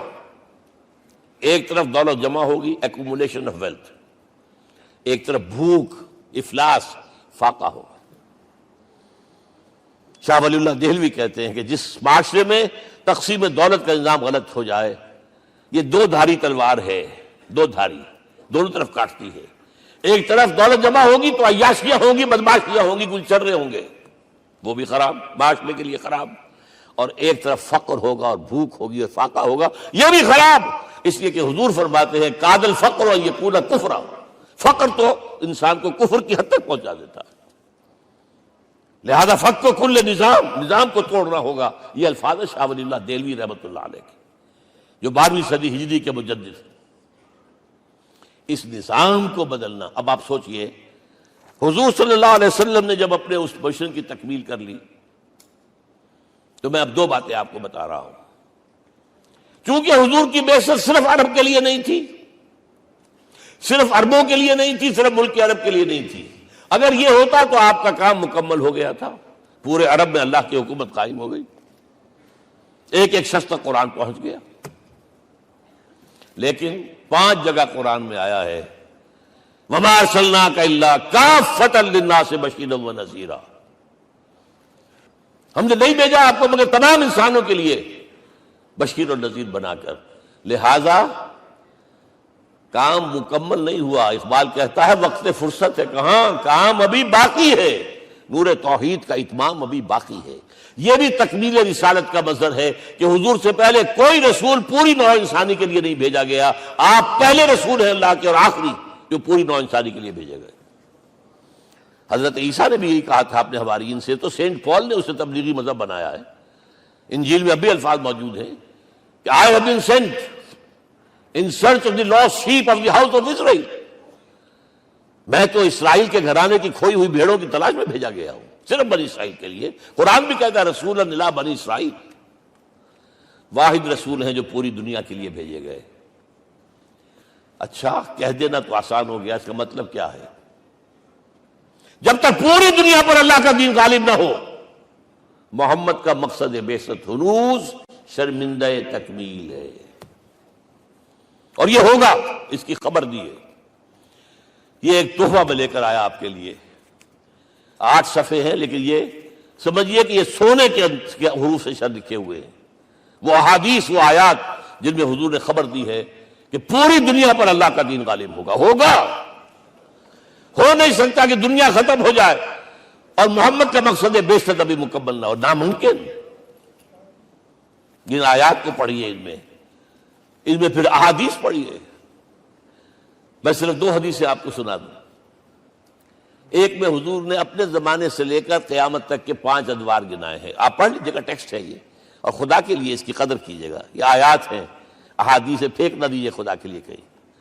اور اس کے اندر جو ہے اس وقت کے جو مایوسی کے اندھیارے ہمارے اوپر چھائے ہوئے ہیں، اس کا علاج ہے کہ نہیں، اور بھی دور فلک ہیں ابھی آنے والے، ناز اتنا نہ کریں ہم کو ستانے والے۔ بہرحال حضور نے جب اپنا مشن عرب کی حد تک مکمل کر لیا، تو اب ایک بات نوٹ کیجئے، خطبہ حجۃ الوداع 1.25 لاکھ کا بجوا، حضور نے اپنے اس خطبے میں اپنی تعلیمات کے جو اہم نکات تھے انہیں اور دہرایا 3 مرتبہ ایک بات کی ہے۔ لاؤڈ سپیکر تو تھا نہیں، پہلے آپ ادھر رخ کرتے تھے، آپ کہتے تھے کچھ، ادھر لوگ آدمی آگے کھڑا ہوا اس کو آگے پہنچاتا اور آگے پہنچاتا تھا، پھر آپ سامنے رخ کر کے کہتے تھے، پھر بائیں طرف رخ کر کے 3 مرتبہ، ایک لفظ 3 مرتبہ۔ آخر میں ایک سوال کیا ہے، الا هل بلغت، دیکھو لوگوں میں نے پہنچا دیا یا نہیں؟ کیونکہ قرآن میں تحدید آئی تھی، اے نبی، یا ایھا النبی بلغ ما انزل الیک من ربک وان لم تفعل فما بلغت رسالتہ، اے نبی جو کچھ تم پر نازل کیا گیا اللہ کی طرف سے پہنچا دو، اور اگر نہیں کیا تو رسالت کا حق ادا نہیں ہوگا۔ اور اس میں سورہ اعراف کی آیت نمبر 6 اگر پڑھ لیں، فَلَنَسْأَلَنَّ الَّذِينَ أُرْسِلَ إِلَيْهِمْ وَلَنَسْأَلَنَّ الْمُرْسَلِينَ، ہم ان سے بھی پوچھیں گے جن کی طرف رسولوں کو بھیجا، اور رسولوں سے پوچھیں گے ہم نے تمہارے پاس اپنا پیغام پہنچایا تھا، تم نے پہنچایا کہ نہیں لوگوں کو؟ اس لیے حضور نے گواہی دی، الا هل بلغت، دیکھو میں نے پہنچا دیا کہ نہیں؟ اور جواب کیا ملا؟ انا نشهد انك قد بلغت رسالتہ واديت الامانۃ ونصحت الامۃ وكشفت الغمۃ، ہم گواہ ہیں حضور آپ نے رسالت کا حق ادا کر دیا، امانت کا حق ادا کر دیا، ہماری خیر خواہی کا حق ادا کر دیا، اور گمراہی کے اندھیرے جو ہے انہیں چھانٹ کر رکھ دیا۔ اب آپ نے آسمان کی طرف نگاہ کی، انگشت شہادت سے وہی 3 مرتبہ اللہم اشہد اللہم اشہد اللہم اشہد، اللہ تو بھی گواہ ہے، یہ مان رہے۔ یہ ہے سائی آف ریلیف، یہ بوجھ جو میرے کندھے پر آیا تھا اِنَّا سَنُلْقِي عَلَيْكَ قَوْلًا ثَقِيلًا، یہ اب منتقل ہو گیا، اب امت کو منتقل ہوا۔ لہذا آخری لفظ کیا تھا؟ فَلْيُبَلِّغِ الشَّاهِدُ الْغَائِبَ، اب جو یہاں موجود ہیں ان کا فرض ہے کہ پہنچائیں ان کو جو یہاں نہیں ہے۔ میں صرف تمہارے لیے رسول نہیں ہوں، ایک ایک فرد نوع بشر تک دنیا میں جو اس وقت ہے، اور ایک ایک فرد نوع بشر جو آخر تک آئے گا قیامت تک، اس تک قرآن پہنچانا تمہارے ذمہ ہے۔ ہم نے نہیں پہنچایا، اسی لیے آج ہم اللہ کے عذاب میں ہیں۔ آج کیوں ذلیل کے کل تک نہ تھی پسند گستاخی یہ فرشتہ ہماری جناب میں؟ 1.5 بلین مسلمان، لیکن عزت نام کی کوئی شے ہے؟ G7 G9 G11 G13 G15 کوئی مسلمان بھی ہے ان میں؟ نہ 3 میں نہ 13 میں، نہ G7 میں نہ G15 میں، نن۔ اتنی بڑی تعداد، سیکیورٹی کونسل میں کسی سیٹ کی امید ہے؟ نن۔ آپ کے وسائل پر ان کا قبضہ ہے، آپ کی ٹیکسیشن کے احکام وہاں سے آ رہے ہیں۔ ریٹ بڑھاؤ، چینی کے اس کے بڑھاؤ، اور فلاں کے بڑھاؤ، اور بجلی کے بڑھاؤ، اور تیل کے بڑھاؤ، کیا ہو رہا ہے؟ کیوں ذلیل ہے؟ اور نمبر 2، آج دنیا میں خون اگر بہ رہا ہے تو صرف مسلمان کا ہو گیا، مانند آب ارضا مسلمان کا لہو۔ 60 سال سے کشمیر اور فلسطین، پھر درمیان میں صومالیہ، چچنیا، کوسوو، یہ سب بوسنیا، پھر آپ کو معلوم ہے فلپائنز، پھر جو کچھ ہوا افغانستان میں، اور جو کچھ ہوا اب ہو رہا ہے، جو کچھ ہوا عراق میں۔ یہ کیوں ہے؟ We are criminals number 1. We have not done our duty. ہم نے قرآن کو اپنا امام نہیں بنایا، دوسروں کے سامنے کیا پیش کریں گے؟ ہمارا اپنا سارا نظام سود کے اوپر مبنی ہے۔ بہرحال پہلا فرض یہ ہے، اب اس کو پہنچاؤ، اور یہاں تک فرمایا بلغوا عنی ولو آیۃ، پہنچاؤ میری جانب سے چاہے ایک ہی آیت، preach on my behalf۔ یہ کام جو ہے جو کہا گیا تھا، واقعہ یہ کہ میں 50 برس سے کر رہا ہوں، یہ آج کی بات نہیں ہے۔ تکمیل اور تدوین فن میں جو بھی حفیظ کا حصہ ہے، نصف صدی کا قصہ ہے، 2-4 برس کی بات نہیں۔ میں میڈیکل کالج کے زمانے سے درس قرآن دے رہا ہوں، جمعیت طلبہ کے اجتماعات کے درمیان درس قرآن ہوتا تھا، جماعت اسلامی کا رکن تھا تو درس قرآن ہوتا تھا، اور اس کے بعد سے میری زندگی کا بیشتر وقت اس میں لگا، بیشتر اور بہتر۔ یہ حضور کا حکم ہے، پہنچاؤ میری جانب سے چاہے ایک آیت پہنچاؤ۔ اچھا، نمبر 2، اب حکم دیا گیا، اس کی مثال میں دے رہا ہوں آپ کے سامنے۔ جب ایران کے ساتھ جنگ شروع ہوئی ہے تو سپہ سالار افواج ایران رستم نے وفد بلایا ایک، اے عربو، تم پہلے بھی ہم پر حملے کیا کرتے تھے، لیکن پہلے لوٹ مار کر کے واپس چلے جاتے تھے۔ یہ جان لیجئے، یہ ہسٹری کا ایک موقع ہے خاص، کہ ایک سیٹلڈ سویلائزیشنز ہوتی ہیں، اور ایک وہ جو رہتے ہیں سطح مرتفع پر، وہاں پانی نہیں ہوتا، وہ فصل کہاں سے آ جائے گی، یا ریگستان میں جو وہاں بستے ہیں وہ کیا کرتے ہیں؟ وہ وقتاً فوقتاً جاتے ہیں، جھپٹا مارتے ہیں، لوٹ مار کرتے ہیں، لے کر وہاں سے دولت آتے ہیں، اسی پر ان کی گزارا تھا۔ تو پہلے بھی آیا کرتے تھے، لوٹ مار کر کے چلے جاتے، اس دفعہ پیچھا بھی چھوڑ رہے، وجہ کیا؟ ایسی پیاری، یہ کئی روایتوں میں آیا ہے، الفاظ مختلف ہو سکتے ہیں۔ جو مسلمان وفد کا سربراہ تھا اس کا جواب سنیے، انا قد ارسلنا، دیکھو رستم، پہلے ہم خود آتے تھے، اب ہمیں بھیجا گیا ہے، اللہ نے بھیجا محمد کو، محمد نے بھیجا ہمیں صلی اللہ علیہ وسلم۔ کس لیے؟ لنخرج الناس من ظلمات الجہالت الى نور الایمان ومن جور الملوک الى عدل الاسلام۔ اس لیے بھیجا گیا ہمیں کہ نوع انسانی کو شرک اور کفر کی جہالتوں سے نکال کر ایمان کی روشنی میں لائیں، اور بادشاہوں کے ظلم و ستم کے پنجے سے نجات دلا کر عدل اسلام. دیکھو ہمارا خلیفہ چٹائی پر بیٹھتا ہے عمر رضی اللہ تعالیٰ عنہ، اس کے تو کوئی خدم و حشم نہیں ہے، کوئی باڈی گارڈ نہیں ہے. ایک آیا تھا سفیر ایران کا، مدینے میں آ کر گھوما پھرا، کوئی محل نظر نہیں آیا اسے. پوچھتا ہے مسلمانوں سے اینا ملک، بھائی تمہارا بادشاہ کہاں ہوتا ہے؟ جواب ملا لیسا لنا ملکن بل لنا امیر، ہمارا کوئی بادشاہ نہیں، ہمارا امیر ہے. کہاں ہے بھائی؟ ہمارے بیت المال کے کچھ اونٹ گم ہو گئے تھے کہ بھائی ملے نہیں، ہمارا خلیفہ تلاش کرنے گیا. اب اس نے کسی کو لیا ہوگا آئیڈینٹیفائی کر سکے، ڈھونڈ کر جا کر ایک جگہ دیکھا، دھوپ تیز ہو گئی تھی، حضرت عمر تھک گئے تھے، لہذا ایک درخت کے سائے میں اپنے کوڑے کا تکیہ بنا کر لیٹے ہوئے استراحت فرما رہے ہیں. کوئی خادم نہیں، کوئی خدم و حشم نہیں، کوئی باڈی گارڈ نہیں. اس وقت وہ کھڑے ہو کر کہتا ہے عمر تم عدل کرتے ہو، تمہیں کوئی خوف نہیں ہے. ہمارے بادشاہ ظلم کرتے ہیں، لوگوں کا خون پیتے ہیں، انہیں ہر وقت ڈر رہتا ہے، انہیں اونچی اونچی فصیلیں چاہیے، انہیں باڈی گارڈ چاہیے، انہیں حفاظتی دستے چاہیے. یہ مثال پیش کی ہے نا، یہ کوئی فیری ٹیلز تو نہیں ہے، یہ تو آج کی تاریخ ہے، 1400 برس پرانی تاریخ ہے بھائی، کوئی پرانی نہیں ہے، کوئی 10,000 سال پرانی بات نہیں ہے. اور وہی عمر ہے، انہیں بلایا گیا ہے بیت المقدس، وہاں جو مسلمانوں کا محاصرہ تھا وہ طول کھینچ گیا، فصیل بہت اونچی مضبوط، اور اندر ہر طرح کا رسد بھی موجود ہے، راشن بھی ہے، پانی بھی ہے. عیسائیوں کا قبضہ تھا.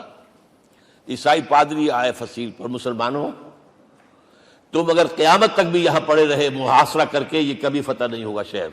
ہاں یہ فتح ہونا ہے، ہماری کتابوں میں ہے، لیکن ایک درویش بادشاہ کے ہاتھوں فتح ہوگا.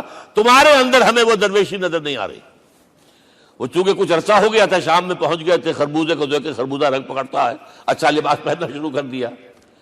اور وہاں تھے امین هذه الامہ ابو عبیدہ بن الجراح رضی اللہ تعالی عنہ، یکے ازا شرح مبشرہ، ان کا فوراً کلک کیا، یہ بادشاہ مدینے میں بیٹھا ہوا تو ہے. یہاں سے ریکویسٹ کی گئی ہے آپ تشریف لائیے. اب 700 میل کا سفر ہے، کوئی ذاتی سفر نہیں، کسی بیٹے کے کنووکیشن میں کے لیے نہیں گئے ہیں، کوئی انٹوریج نہیں ہے، کچھ نہیں. ایک اونٹ، ایک خادم، اور اسی اونٹ پر راستے کا راشن، لہذا ایک آدمی بیٹھ سکتا ہے. اب ایک منزل خلیفہ اوپر تشریف فرما ہے اور خادم ہاتھ پکڑ کر آگے چل رہا، اگلی منزل خادم اوپر بیٹھا ہے اور خلیفہ ہاتھ پکڑ کے آگے چل رہا ہے. جب آخری منزل آئی ہے تو باری ہو گئی اس خادم کی، اس نے ہاتھ جوڑ دیے، خدا کے لیے لوگ دیکھیں گے، مجھے ماریں گے، تمہیں شرم نہیں آئی؟ خلیفۃ المسلمین جو ہے وہ آگے آگے تمہارے چل رہے تھے، تم براجمان تھے. حضرت عمر نے ڈانٹ پلائی، الدور دورک، نہیں، باری تمہاری ہے. وہ بیٹھا ہوا اوپر، حضرت عمر پھنکیل پکڑ کر آ رہے ہیں، اور بیچ میں کہیں کیچڑ آ گیا تھا، جوتیاں بھی ہاتھ میں پکڑی ہوئی ہیں. اب وہاں آتے ہی انہیں لے جایا گیا فصیل کے سامنے. انہوں نے اوپر سے اپنی کتابیں دیکھیں، ہاں یہی ہے درویش بادشاہ. یہ فتح نہیں ہوا تھا یروشلم، یہ ایک صلح کے طور پر انہوں نے دیا ہے، کھول دیا، آ جاؤ. اور انہوں نے شرط رکھوائی تھی کہ کہیں یہاں یہودیوں کو آباد نہیں ہونے دیں گے آپ. حضرت عمر نے اتنی رعایت کی تھی یہودیوں کے لیے کہ وہ یہاں آئیں، اپنے مقدس مقامات کی زیارت کر کے جا سکتے ہیں، لیکن یہاں سیٹل نہیں ہو سکتے. اس لیے وعدہ تھا. یہ وعدہ جو ہے سلطان عبدالحمید خان تک چلا ہے. بڑی سے بڑی رشوت پیش کی تھی زائنسٹ نے، تمہارے سارے قرضے ہم ختم کر دیں گے، تم جو ہے ہمیں فلسطین میں آباد ہونے کا حق دے دو. نہیں، جو معاہدہ عمر کا تھا اس میں کوئی ترمیم نہیں کر سکتا. تو یہ مثالیں ہیں جو پیش کی گئی ہیں. میں تو کہا کرتا ہوں، جب میں نے پڑھا تھا کہ کرنل جمال عبد الناصر کی بیٹی سائیکل پر جاتی ہے کالج، کیو این لائی کی بیٹی بھی سائیکل پر کالج جاتی ہے، احساس ہوا تھا عظمت ہے نا آخر، چاہے وہ کسی غیر میں ہو. اور واقعہ یہ ہے کہ میں بیان کرنے سے رہ نہیں سکتا. جب میں نے لال بہادر شاستری کے بارے میں سنا، he had no house in the whole of India. یہ تو بھارت کی ڈیموکریسی کا ایک معجزہ ہے. A person who doesn't own a house in the whole length and breadth of India, and he rose to the position of Prime Minister. ہمارے ہاں کسی میونسپلٹی کا جو ہے ممبر نہیں بن سکتا، اس کی بیوی اپنے گھر میں خود کھانا پکاتی تھی، کوئی ملازم نہیں تھا۔ اور جب ہارٹ اٹیک ہوا ہے تاشقند میں، تو وہ جو مرتے دم بات کی ہے اس نے ماتا جی سے کی ہے، بیوی سے نہیں کی۔ یہ ہماری مشرقی روایات ہے، ماں کا مقام۔ لیکن یہ تمام مثالیں جو ہیں، پوری نوع انسانی 10 مرتبہ پیدا ہو کر ختم ہو جائے، حضرت عمر والی مثالیں نہیں لا سکتے۔ رات کو گشت کر رہے ہیں، ایک جگہ سے رونے کی آواز آئی، معلوم ہوا کہ بچے ہیں، بھوکے ہیں، رو رہے ہیں۔ ماں سے پوچھا گیا کیا معاملہ ہے؟ کہ کیا کروں، کچھ نہیں ہے، میں نے یہ آنڈی چڑھا دی ہے، چولہے کے اوپر آگ جلا دی ہے، بچوں سے کہا کچھ پک رہا ہے، ذرا انتظار کرو، سو جائیں گے۔ کانپ گئے، ایسی گئے سیدھے بیت المال، آٹے کی بوری اپنے غلام سے کہا میرے کندھے پر رکھ، پہلے چلتا ہوں، نہیں، قیامت کے دن تم میرا بوجھ نہیں اٹھا سکو گے۔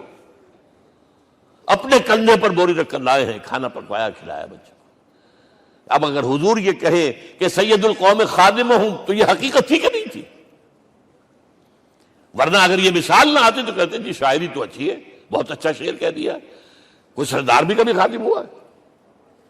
اب یہ ہے کہ یہ نظام دنیا میں، بس آخری بات پہ میں آ گیا ہوں، یہ خوشخبریاں میں آپ کے ساتھ یہ تحفہ لے کر آیا، یہ پڑھیے کہ نظام دوبارہ آنا ہے۔ محمد کی پیشن گوئی غلط نہیں ہو سکتی، وہ صادق المصدوق صلی اللہ علیہ وسلم۔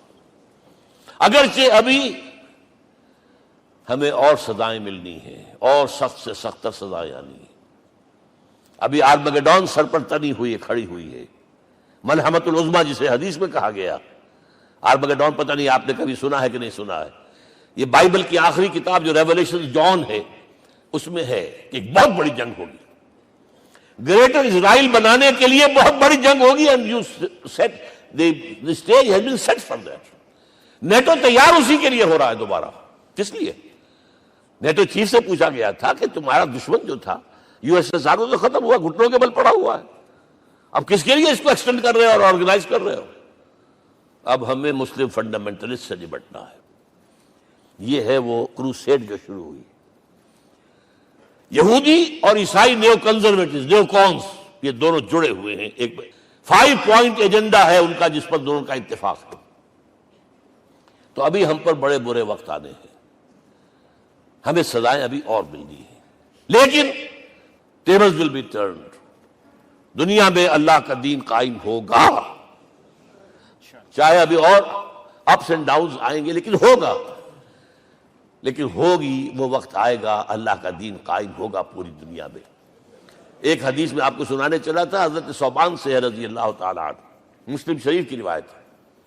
حضور نے فرمایا ان اللہ زوالی الارض، اللہ نے میرے لیے پوری زمین کو لپیٹ دیا۔ فرائے تو مشارقہا و مغاربہا، میں نے اس کے سارے مشرق دیکھ لیے، سارے مغرب دیکھ لیے۔ وَإِنَّ أُمَّتِي سَيَبْلُغُ مُلْكُهَا مَا زُوِّئَ لِي مِنْهَا، میری امت کی حکومت ان تمام علاقوں پر قائم ہو کر رہے گی جو اللہ نے زمین کو لپیٹ کر مجھے دکھا دیے۔ یہ ہونا ہے، and that is going to be the end of this world۔ آرمگیڈون بھی آ جائے گی پہلے، ملحمۃ العظمیٰ بھی آئے گا، سزائیں بھی ملیں گی، بالآخر وہ ہوگا۔ لیکن آخری بات، میرے اور آپ کے لیے مسئلہ لمحہ فکریہ کیا ہے؟ میں اور آپ کہاں کھڑے ہیں؟ Are we on the side of Allah or on the side of America؟ بہرحال یہ تو جو اپس اینڈ ڈاؤنز آنے ہیں، میرے اور آپ میں سے ہر شخص کے سوچنے کی بات یہ ہے، یہ تو انقلاب تو آئے گا، حضور کے ذریعے سے آیا، کچھ لوگ حضور کے ساتھی بن گئے، ان کی دنیا بن گئی، آخرت بن گئی، قیامت میں کے بعد جو کچھ ملنا ہے اللہ تعالیٰ روح و ریحان و جنت النعیم۔ کچھ رہ گئے کہ چاہے سگا چچا تھا محروم رہ گیا، ابو لہب۔ آج بھی یہ قافلہ ادھر چل رہا ہے۔ اقبال نے بالکل ٹھیک کہا ہے کہ دنیا کو ہے پھر مار کا روح و بدن پیش، تہذیب نے پھر اپنے درندوں کو ابھارا، اللہ کو پابر دیے مومن پہ بھروسہ، ابلیس کو یورپ کی مشینوں کا سہارا۔ اور صحیح کہا ہے، آخری بات جو کہہ رہا ہوں، ایک نقطہ میرا رہ گیا ہے، وَاتَّبَعُوا النُّورَ الَّذِي أُنزِلَ مَعَهُ، چوتھی بات، اور یہ کہ وہ لوگ جو اس نور کا اتباع کریں گے کہ جو ان کے ساتھ نازل کے قرآن، اس لیے کہ قرآن ہی ذریعہ ہے، آلہ انقلاب ہے۔ قرآن انسانوں کو بدلتا ہے، افراد کو، افراد مل کر جماعت بن کر وہ جو انقلاب برپا کرتے. بٹ انڈیویجول چینج، اقبال کے الفاظ میں چوں بجا در رفت جہاں دیگر شود. یہ قرآن اگر کسی کے باطن میں اتر جاتا ہے تو اس کے اندر انقلاب آ جاتا ہے. He is a change person from within واتبعوا النور الذی انزل معہ. لیکن آخری دور کے بارے میں یہ چند اشعار سنا رہا ہوں. شب گریزاں ہوگی آخر جلوہ خورشید سے، یہ چمن معمور ہوگا نغمہ توحید سے، ہو کر رہے گا. اور پھر دلوں کو یاد آ جائے گا پیغام سجود، پھر جمی خاک حرم سے آشنا ہو جائے گی. اور آنکھ جو کچھ دیکھتی ہے لب پہ آ سکتا نہیں. میں وہ حیرت ہوں کہ دنیا کیا سے کیا ہو جائے. آب روان کبیر تیرے کنارے کوئی دیکھ رہا ہے کسی اور زمانے کے خواب. وہ زمانہ آنا ہے، لیکن دیکھنا یہ ہے کہ میرا اور آپ کا اس میں کتنا حصہ ہے. اقول قولی ھذا واستغفر اللہ لی ولکم ولسائر المسلمین والمسلمات.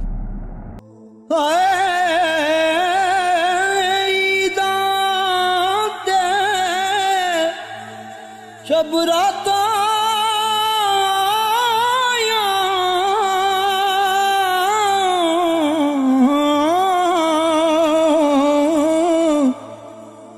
سب لوگ گران آئیے،